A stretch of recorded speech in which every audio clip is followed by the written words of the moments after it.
त्यांनी जरात फेकले आपले लेकरं तर फळायला लागले. जरा जागे व्हा. राजकारण होत राहील. समाज जिवंत राहू द्या. समाज जगला पाहिजे तर तुम्हाला आणि मला किंमत आहे. नसता दुपारा सुद्धा रस्त्याने हे चालू देणार नाही. 16% आरक्षण घातलं, 13% घातलं, जाऊ द्या. सगळ्या ओबीसी नेत्यांचं म्हणणं होतं मराठ्यांना ओबीसी देऊ नका, वेगळं द्या. वेगळं 10% दिलं होतं. आता का कोर्टात चॅलेंज केलं एसीबीसीचं?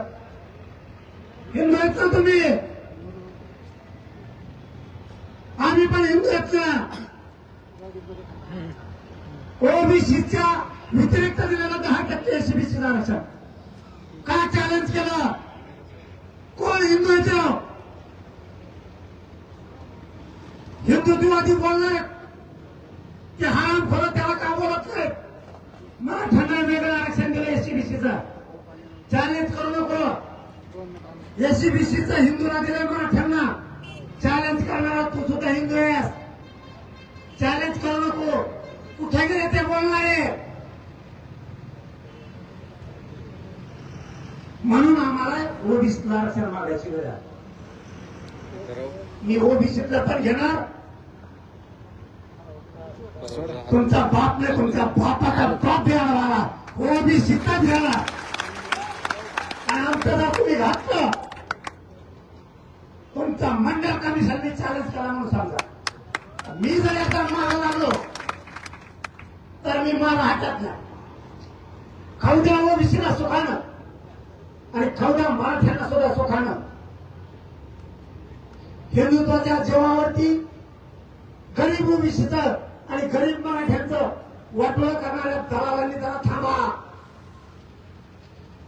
खाऊ द्या आम्हाला गरीबाच्या ओबीसीला आणि गरीबाच्या मराठ्याला. आरक्षणातून आम्ही पुढे जातोय. तुमच्या राजकारणापायी हे आरक्षण चॅलेंज कर, ते कर. तुम्ही आमचं प्रत्येक वेळेस वाटोळं करत राहिला तर मी सुद्धा थांबत नसतो. मी 1954 जे सुद्धा चॅलेंज करत. मी सगळं आरक्षण चॅलेंज करत. कारण संविधानानं दिलेलं आरक्षण हे वेगळं आणि अध्यादेशावर जिवंत असणारं आरक्षण वेगळं. तुमचं नंतरचं आरक्षण हे फक्त एक अध्यादेशावरती जिवंत. लक्षात ठेवा. अध्यादेश जर चॅलेंज केलं ना तुम्हाला 3 तळात पुढे राहणार नाही. लक्षात ठेवा. मी हे मुद्दाम सांगतोय कारण तुमचं चळवळ माझ्या लक्षात येते. पुढे चालून तुम्ही मराठ्यांच्या लेकराच्या आयुष्याचा कसा घात करणार आहे म्हणून तुम्हाला आत्ताच सावध करतोय. तुम्ही हिंदू आहेत, आम्ही हिंदू आहेत. मराठ्याच्या आरक्षणाच्या विरोधात काड्या करायच्या बंद करा. नसता सुप्रीम कोर्टात ओबीसीच्या आरक्षणाच्या बद्दलची काय भूमिका आहे आणि त्यावेळेच्या केंद्र सरकारनं त्या अध्यादेशाबद्दल काय भूमिका घेतलेली आहे सगळं आम्हाला माहिती. तुम्ही फक्त बडा बोलता आणि मी फक्त माझ्या डोक्याने चालतोय. माझ्या नादी लागलो ना मी कार्यक्रमच लावतोय.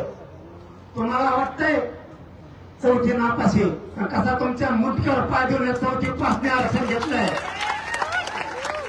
तुम्ही लक्षात ठेवा. चौथी पास का असं ना